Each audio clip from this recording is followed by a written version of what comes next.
دوسرا سائڈ بھی اپنا گیم کرنا شروع کر دیتا ہے نا. یہ تو ایک اور اس دفعہ بہت خفیہ طریقے سے اپوزیشن چل رہی ہے شہری اس دفعہ معلومات زیادہ نہیں ہے.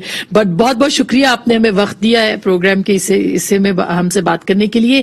ناظرین ایک چھوٹی سی ہم بریک لیں گے. بریک کے بعد فیٹف کی ٹاسک فورس یعنی جو فائنینشیل ایکشن ٹاسک فورس ہے اس کا اجلاس بھی چل رہا ہے پاکستان کے حوالے سے, اور اطلاعات یہ آ رہی ہیں کہ پاکستان کو گرے لسٹ میں ہی رکھا جائے گا.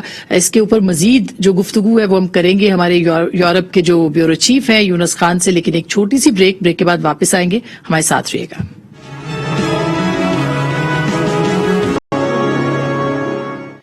ویلکم بیک ناظرین, ایک دفعہ پھر آپ کو خوش آمدید کہتے ہیں. کچھ بات کرتے ہیں فیٹف کی فائنینشیل ایکشن ٹاسک فورس جس کے بارے میں بہت بات ہوتی ہے, اور باہر 4 مہینے کے بعد تقریباً پاکستان کے بارے میں ریویو کیا جاتا ہے, یا اس لسٹ میں شامل جو دیگر ممالک ہیں ان کے اوپر بھی ایک نظر ثانی کی جاتی ہے کہ انہوں نے وہ اقدامات اٹھائے ہیں جو کہ انہوں نے ان سے ڈیمانڈ کیے گئے تھے یا نہیں اٹھائے ہیں. پاکستان کو ابتدائی طور پر 2018 میں تقریباً جو ہے جب لسٹ میں شامل کیا گیا تھا 26 نکات جو تھے وہ دیے گئے تھے, جس میں کہ پاکستان نے کافی حد تک اس پہ عمل درآمد بھی کیا. مجموعی طور پر 34 نکات ہیں. اس وقت 30 پر پاکستان اس وقت تک عمل کر چکا ہے. یہ ٹاسک فورس جو ہے اس کا اجلاس 21 فروری سے شروع ہے اور ریویو کیا جا رہا ہے, اور اطلاعات ہیں کہ پاکستان کو ایک مرتبہ پھر گرے لسٹ میں ہی رکھا جائے گا. اس سے پہلے جو ایک انڈین لابی پاکستان کے خلاف ایک بہت بات کر رہی تھی کہ شاید پاکستان کو بلیک لسٹ میں کر دیا جائے گا. اب یہ اطلاعات ہیں کہ پاکستان کو گرے لسٹ میں ہی رکھے جانے کے امکانات ہیں, اور یہ خبر بریک کی ہے ہمارے یورپ کے جو بیورو چیف ہیں یونس خان صاحب نے. اس سے پہلے بھی اب نہیں کئی بار اس حوالے سے وہ خبریں بریک کر چکے ہیں. ہمارے ساتھ پیرس سے موجود ہیں, ان سے ہم بات کرتے ہیں. السلام علیکم یونس. وعلیکم السلام. جی بہت بہت شکریہ, آپ نے بڑی ہمیشہ خبریں بریک کی ہیں. آج بھی آپ کی خبر زیر بحث ہے کہ فیٹف جو ہے وہ پاکستان کو گرے لسٹ میں ہی رکھے گا. تو یہ بتائیے گا شرائط کیا تھیں اور کس حد تک پاکستان نے ان تمام شرائط کو جو ہے وہ پورا کیا ہے؟ دیکھیں یہاں پہ جو 21 تاریخ یہاں پہ پیر کے دن سے اجلاس شروع ہے, اور پاکستان کے حوالے سے ہم نے اپنے ذرائع سے یہ خبر بریک کی تھی کہ پاکستان کو گرے لسٹ میں ہی رکھا جائے گا. اور اس کی وجوہات یہ تھی کہ پاکستان نے قانون سازی تو کی ہے, بینکنگ کے حوالے سے بھی اصلاحات لائے, لیکن جو قوانین ہیں اس پہ عمل درآمد دکھائی نہیں دیتا اور اس کا فقدان ہے. اس حوالے سے اس دفعہ جو اعتراضات لگائے گئے ہیں تو اس بنیاد پہ انہوں نے کہا ہے کہ جو قوانین آپ لوگوں نے پاس کیے ہیں کم از کم اس پر ہمیں عمل درآمد بھی ہوتا دکھائی دے. جو اقوام متحدہ کی دی گئی جو لسٹ تھی جس میں دہشت گرد اور تنظیموں اور کچھ تنظیموں کے خلاف کارروائی کا کہا گیا تھا, وہ نہیں کی گئی ہے. تو اس دفعہ بنیادی وجہ یہ بنی ہے. تو کیا آپ کو لگتا ہے کون کون سے ایسے ایریاز ہیں جہاں پہ پاکستان کو کام کرنا چاہیے تھا اور وہ نہیں کر سکا, اور اس کی وجوہات جو ہیں وہ کیا بیان کی گئی ہیں, کیونکہ یہ اجلاس ابھی بھی جاری ہے, باقاعدہ اعلان کب کیا جائے گا؟ باقاعدہ اعلان 4 مارچ کو کیا جائے گا, جس میں فاٹف کے صدر پریس ریلیز میں پاکستان کے علاوہ دوسرے ممالک کے حوالے سے بھی پریس بریفنگ دیں گے میڈیا کو. اور پاکستان کے حوالے سے جہاں ہم بات کرتے ہیں تو پاکستان کے حوالے سے یہی کہا جا رہا ہے کہ جو قوانین ہیں اس پر عمل درآمد نہیں ہو رہا ہے. یہاں پہ ہمارے جوڈیشری سسٹم پر سوالات اٹھائے گئے ہیں, پولیس سسٹم پر انویسٹیگیشن کے حوالے سے سوالات اٹھائے گئے, اور جہاں پہ ہم کمی دیکھتے ہیں سفارتکاری کے حوالے سے ہم کمی دیکھ رہے ہیں, لابنگ کے حوالے سے ہم کمی دیکھ رہے ہیں. فرانس میں جون 2020 یہاں پہ پاکستانی سفیر یہاں پہ نہیں ہے. پاکستان فرانس کے جو سفارتی تعلقات ہیں وہ کم ترین سطح پہ. یورپ کو ہم نے انگیج نہیں کی ہے, لابنگ نہیں کی ہے. یہ میرے خیال میں بنیادی وجہ ہے. ہمیں اگر فاٹف کا جو ہیڈ کوارٹر ہے وہ پیرس میں ہے, فرانس میں, ہمیں کم از کم یورپین ممالک میں لابنگ کرنی چاہیے, کیونکہ اس وقت جو ہماری مخالفت ہو رہی ہے وہ انڈیا کے بعد یورپین ممالک ہماری سب سے زیادہ مخالفت کر رہے ہیں. اور انڈیا کی جانب سے جو لابی ہے وہ کتنی اسٹرانگ ہے؟ کیونکہ آپ نے دیکھا کہ ایک بہت ڈس انفارمیشن لیب جو ہے ہندوستان کی, وہ جس طرح سے پاکستان کے بارے میں فیک نیوز پھیلاتی ہے, اور اس کا پھر ظاہر ہے کہ ایک نقصان ہوتا ہے. تو کیوں اور کس حد تک جو ہے ہم اس کا روک تھام کرنے یا اس کے ساتھ لڑنے کے لیے ہم جو ہے وہ تیار ہوتے ہیں, اور کیا ہم مقابلہ کر سکتے ہیں ان کا؟